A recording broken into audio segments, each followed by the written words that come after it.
नमस्कार सम्पूर्णमा। आज हामी काठमाडौँको ऐतिहासिक तथा धार्मिक महत्त्व बोकेको पवित्र तीर्थस्थल मत्स्यनारायण दर्शनका लागि निस्किएका छौँ। यस यात्रामा मसँग हुनुहुन्छ आमा, मेरो दिदी र भान्जा। परिवारसँगको यो आध्यात्मिक यात्राले छुट्टै उत्साह मिल्ने भने पक्कै छ।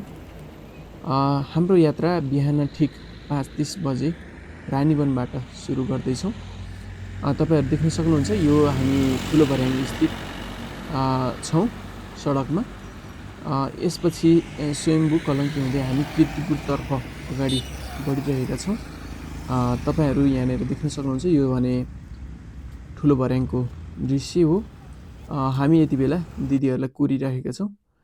अब तपाईहरुलाई म देखाउन गइरहेको छु यो भने मत्स्यनारायणको मन्दिर हो। यहाँ मामा र भान्जा चाहिँ हामी भित्र दर्शनको लागि भित्र गइयो। आमाहरू चाहिँ यहाँ भित्र गएर दर्शन गर्ने क्रममा हुनुहुन्छ। विभिन्न बाजागाजा सहित झाँकीहरू पनि प्रस्तुत गर्ने गरिँदो रहेछ। यो पुरुषोत्तम महिनाको अवसर पारेर मत्स्यनारायणमा यस्तो पूजाआजा गर्ने गरिन्छ। हामी यात्राका क्रममा विभिन्न बस्तीहरू, खेतबारी लगायत जङ्गलहरू लगायत राम्रा दृश्यहरू पनि देखियो। छेउछाउमा बस्तीहरू पनि देखियो। मत्स्यनारायण मन्दिर परिसरमा पुगिसकेपछि तपाईहरुलाई विभिन्न घन्टीहरूको आवाज, अगरबत्तीहरूको सुगन्ध र भजन पनि श्रद्धापूर्वक गरिएको हामीले मन शान्तपूर्वक देख्यौँ र महसुस पनि गर्यौँ। तपाईहरु अहिले यति बेला देख्न सक्नुहुन्छ धार्मिक मान्यता अनुसार भगवान विष्णुको मत्स्य अवतारसँग सम्बन्धित यो मन्दिर निकै प्राचीन र महत्त्वपूर्ण पनि मानिन्छ।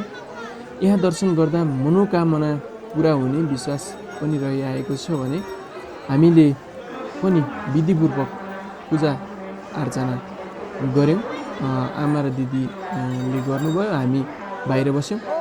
मन बाहिरबाट कामना गर्यौँ कि स्वास्थ्य, समृद्धि र शान्तिको, सुखको कामना पनि गर्यौँ।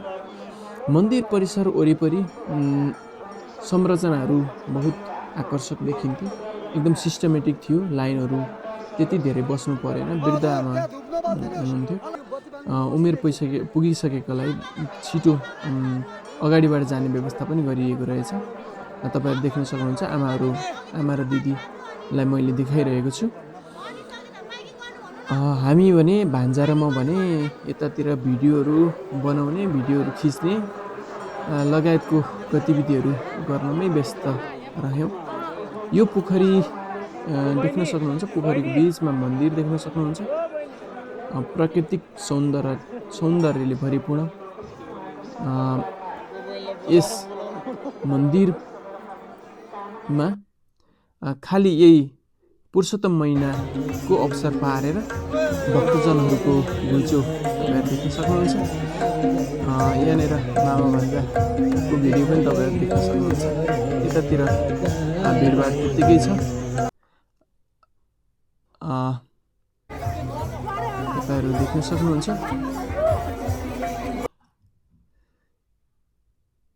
पूजाआजा सकेर आमा, भान्जा दिदी सहित हामी चाहिँ निस्क्यौँ। अब भने तपाईहरुलाई अब हामी निस्किने क्रममा छौँ। बाहिरपट्टि बजाइएको यो बाजाहरू तपाईहरुलाई देखाउने नै छु। अब हामी बिस्तारै बाहिरतिर निस्किरहेका छौँ। तपाईहरु देख्न सक्नुहुन्छ। कृपया मेरो भिडियो हेरेर प्रतिक्रिया दिनुहोला, यहाँहरूलाई कस्तो लाग्छ। अब भने बाजागाजाको पालो।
यति बेला मच्छीनारायण मन्दिरको वरिपरि छौँ।